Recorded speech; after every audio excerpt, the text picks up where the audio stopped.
Have you ever noticed how uncomfortable we become when life changes? When we are children, we can't wait to become adults. When we are adults, many of us wish we were children again. We are always trying to escape the season we are in. Nature has never promised us one season. Why do we expect that from life? What season are you in?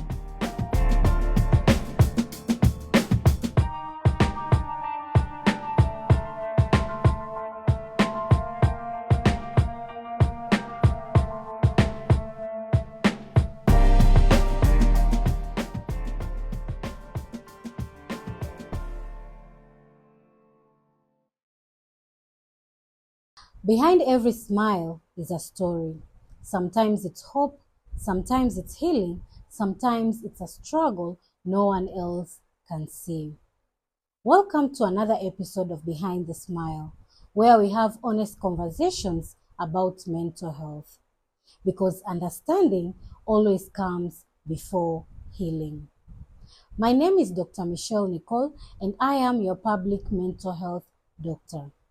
And today, I want to ask you a simple question.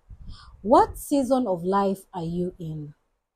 Not the season people think you are in, not the season your social media portrays, but the season your heart knows you are living. Because I believe one of the greatest causes of unnecessary emotional suffering is the fact that we keep expecting life to stay in spring. A few years ago, I traveled to Burundi. People asked me, why Burundi? The answer surprised them. I went because I've always loved African drums. To me, they are much more than musical instruments. They are the heartbeat of Africa. There is something powerful about hearing a drum. It doesn't just make you listen, it makes you feel. It calls people together. It tells stories. It celebrates victories. It mourns losses. It announces beginning. And it preserves history. So, when I had the opportunity to see the famous royal drums of Burundi, I couldn't say no. Some of those drums are more than 200 years old. Imagine that. 200 years. Generations have come and gone. Kingdoms have changed. The world has changed. Yet, those drums still carry their rhythm. Standing there, I found myself asking a question I had never thought about before. Where does a drum begin? Not where we hear it. Where does it actually begin? I learned that before there is a drum, there is a tree that grows through sunshine, rain, dry seasons, storm, year after year. Its strength is not created in one season. Then there is the animal skin, usually from a cow or a goat, prepared, cleaned, stretched, carefully tuned. Only when those two journeys come together does the heartbeat emerge. Can you imagine that? And standing there, I realized something. Nature never rushes the process. Nature understands seasons. Human beings often, we don't. Have you ever noticed how uncomfortable we become when life changes?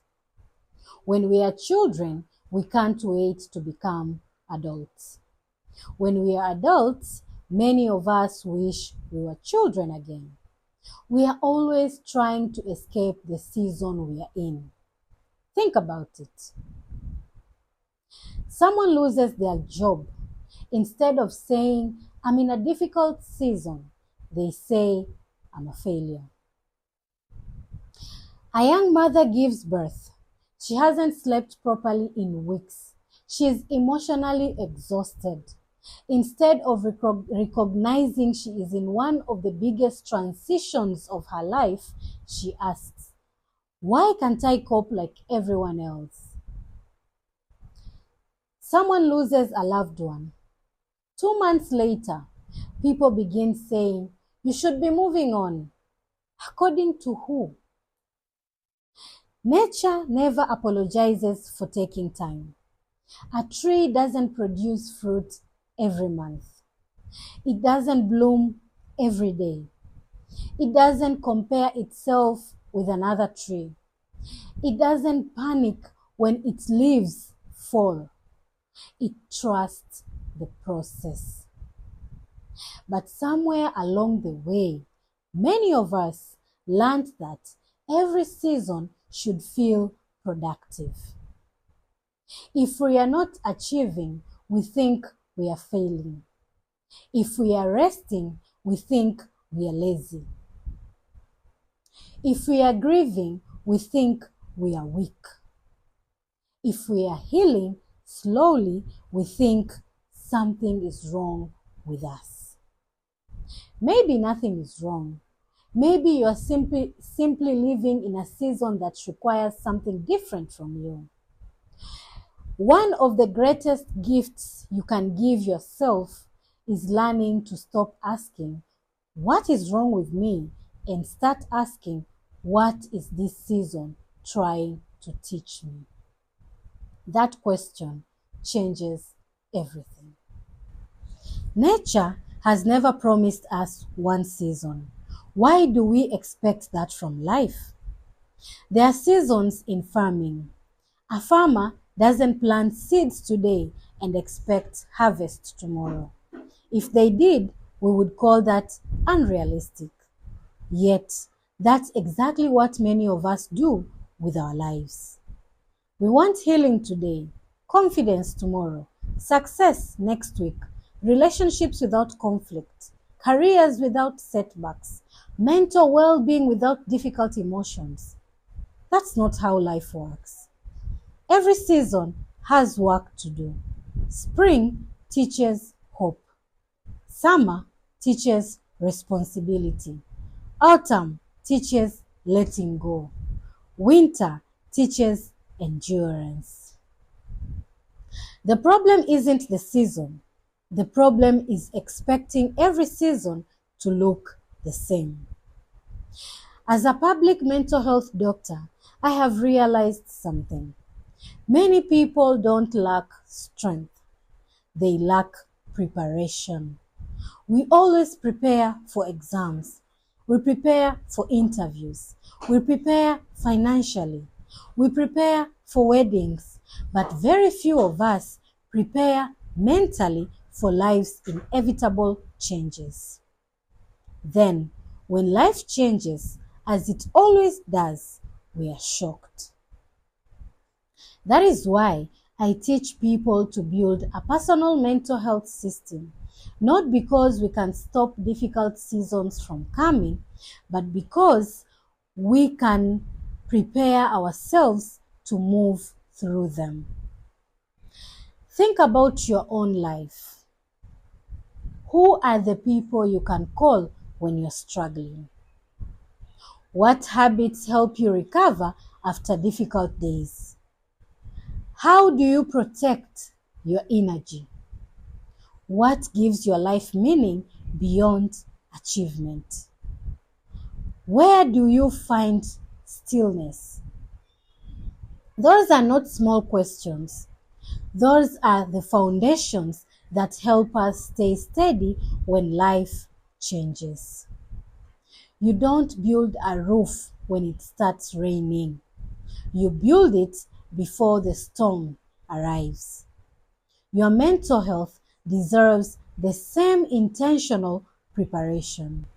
One of the reasons I named this Behind the Smile is because we often see people's smiles without knowing the season they are living through. Someone smiles while grieving. Someone smiles while rebuilding after losing everything. Someone smiles while battling anxiety. Someone smiles while trying to hold a family together. Someone smiles while quietly wondering if they ever feel like themselves again. We cannot always see another person's season. That is why kindness matters. That is why compassion matters. That is why listening matters. Everyone you meet is carrying a story you know nothing about. Instead of asking what is wrong with them, perhaps we should ask, what season might they be walking through? That simple shift changes how we treat people, and sometimes it changes how we treat ourselves. Before we end, I want to leave you with 3 questions. 1. What season are you in? 2. What does that season require from you? 3. What are you building today that will help you in the season still to come? I would love to hear from you in the comments. Remember, the tree didn't become strong overnight. The drum didn't find its voice in a single day. Neither will we. Mental well-being isn't about waiting until life becomes easier. It's about intentionally building the habits, relationships, boundaries, and support that carry us through every season. Some seasons will ask you to grow. Some will ask you to wait. Some will ask you to let go. And some will ask you to begin again. But none of those seasons mean you have failed. They simply mean you are alive. If this conversation resonated with you, like and share it with someone who might need this reminder. And if you are looking to build your own personal mental health, or you are a leader who wants to build healthier mental health systems within your organizations, I would be honored to walk that journey with you. Until next time, take care of yourself, take care of each other, and never forget, behind every smile is a story.